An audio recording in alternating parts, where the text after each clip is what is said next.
сейчас был директор, чтобы была вот с таким вот глумлением целая экспозиция. Это святой Иоанн Креститель.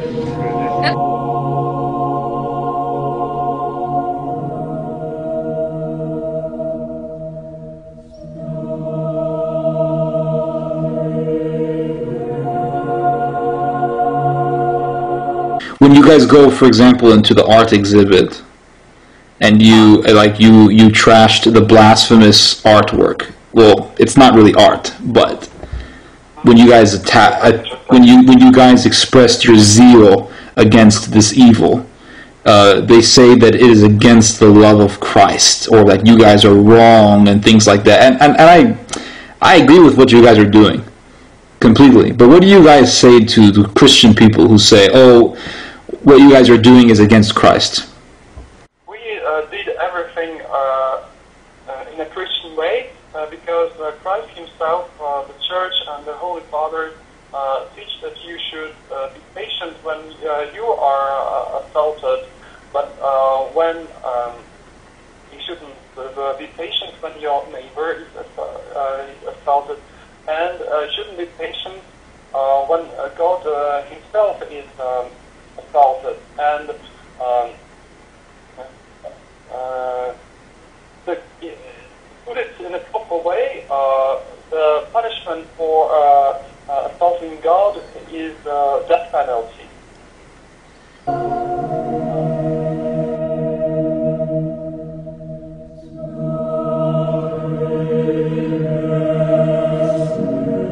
Well, since the authorities do not protect God, we do it ourselves, and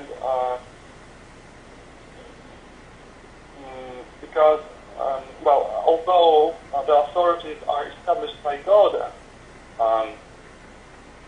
it's also important that if authorities say something against God's law, we shouldn't obey.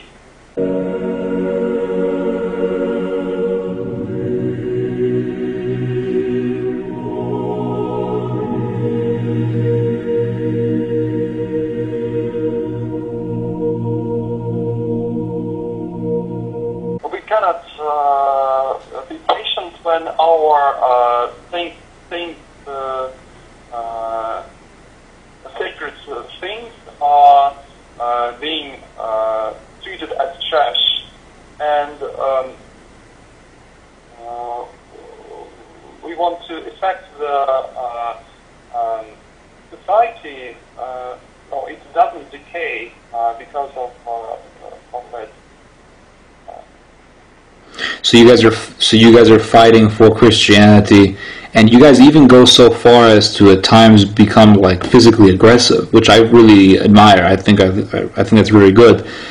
Which is, I mean, when I see how you guys act and how you guys behave, what I see in you guys is a perspective of Christianity that has been lost.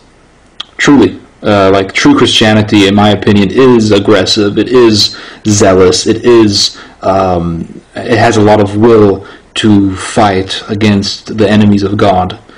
And I remember watching a video of you guys where you guys attacked an art exhibit, and you guys kind of destroyed some of the artwork there. Well, the blasphemous images. I don't want to call it artwork, but like the blasphemous images. And also tell us about how right now you're being persecuted by the Russian government. I saw a video where she has bruises in her arms.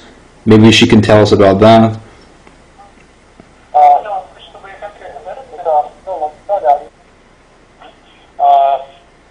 She just started to give details, and she said, speaking about these complaints, that they started 4 months ago, and now they are being arrested, and at the same time there is no answer from the police, because when they were when they wrote the complaint, they should, according to the law, they have to receive the answer within 1 month. Either the case is will be processed or rejected, but they didn't receive any lawful answer. This is the violation of the law.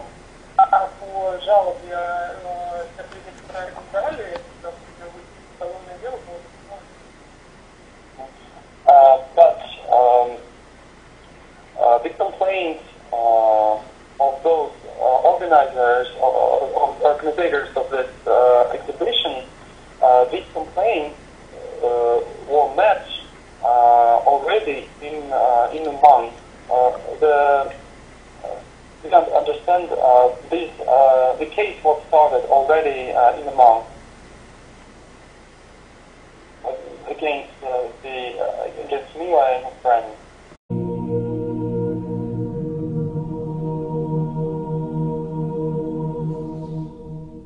Now, after the case of the organizers of the exhibition started, for 3 months, Mila goes, during 3 months, she sent various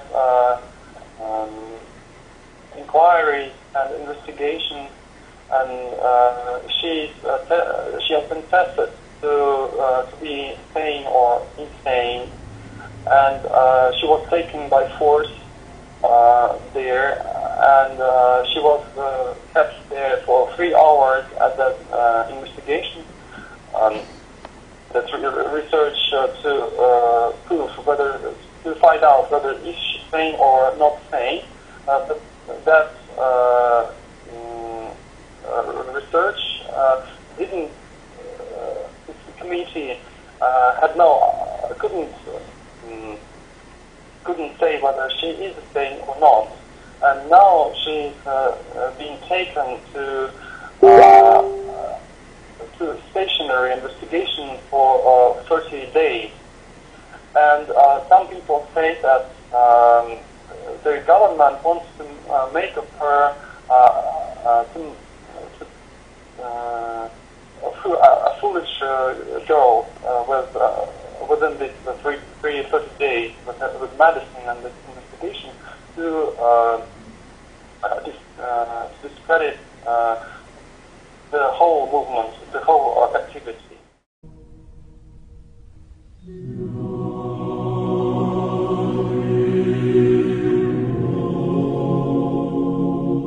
Unconditionally, there must be capital punishment.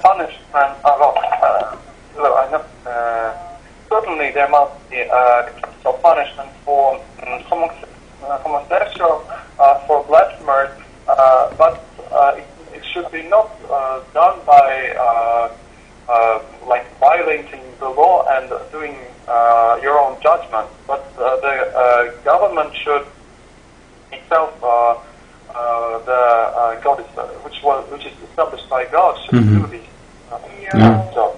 I agree. The point of capital punishment is its publicity, so that people can see this, and they will understand that it shouldn't be done.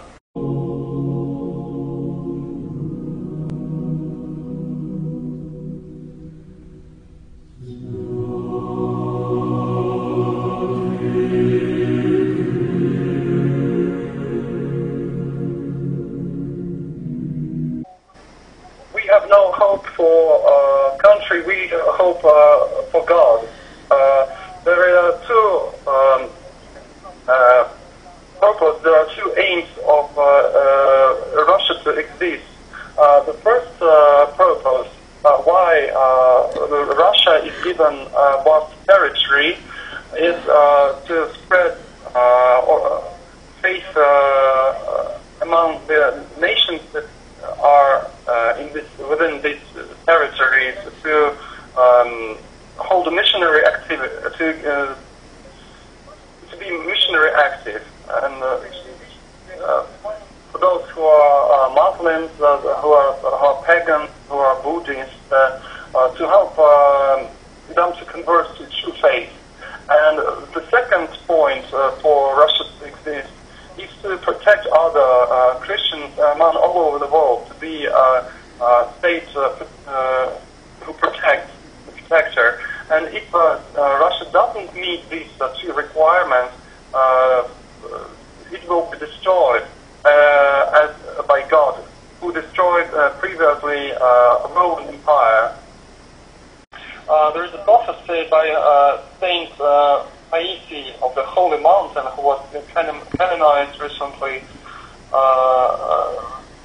and it says that there will be a war between Turkey and Russia, and the Constantinople will be eventually returned to Greece, and 1/3 of Muslims will be killed, 1/3 will be converted to Orthodoxy, and the other third will go to the east.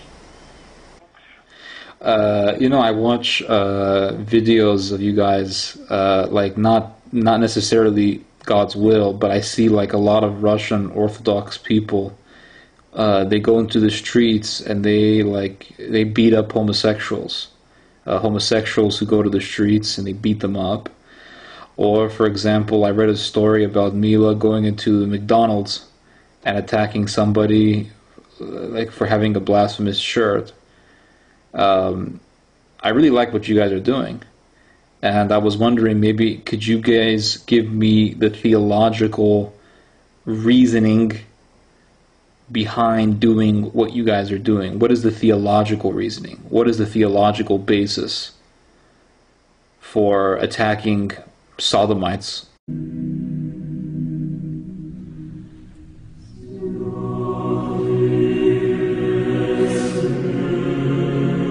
It says that, first of all, we speak about Saint John Chrysostom, who says that if you see the heretic blaspheming on the street, slap him on his cheek and be ready to even suffer in this, from the authorities, and be ready to give an answer on the court, the judge.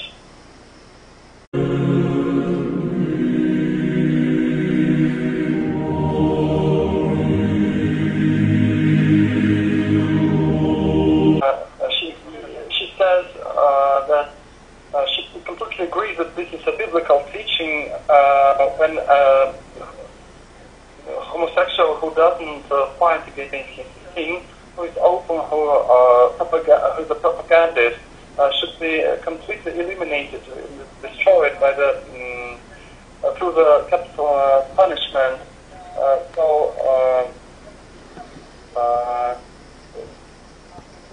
As the state doesn't now do this, and so the guys, they will go into the streets and they express their not acceptance of this thing, and they beat them.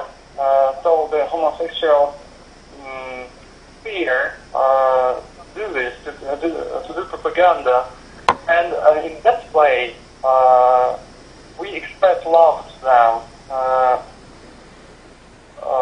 a genuine Christian love. Mm-hmm.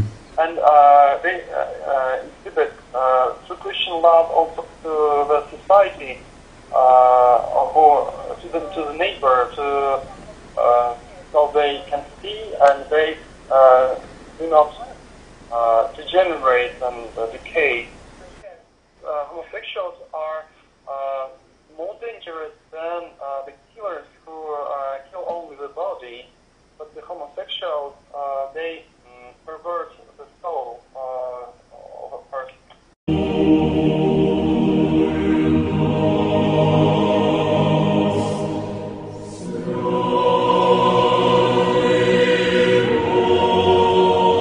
it's so true. And one thing I hope you guys never do is become like these American Christians, because American Christians, they say, oh, we have to love the homosexual by simply being nice to them.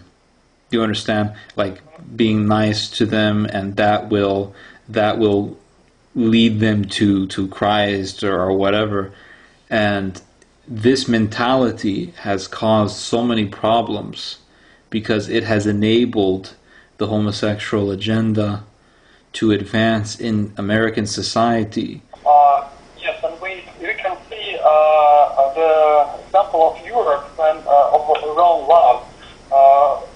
The bad example when at first homosexuals come and ask, don't prevent us, don't let us do what we want, and this is their first step. Then they invade in families and they try to prove that this is normal. What they do, they don't hesitate to. They don't think that this is abnormal, and they say that this is normal. And thirdly, they want to make an ideal life. Idealize, yes. And they want to destroy. They call normal families abnormal, and they want to destroy this family. They want to pervert. They take children from the family and they pervert them, teach them some homosexual things, and we are afraid that this is become so in Russian. So we want to counteract with true love.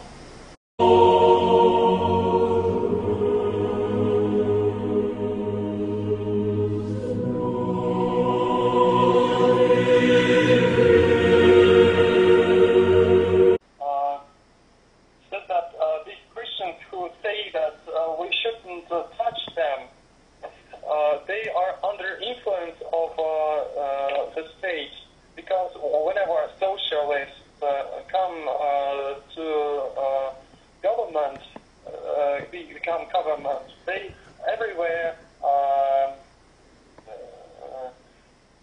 spread abortions, euthanasia, homosexualism, and sex enlightenment, and the Christians. They adjust their teaching to what the state say.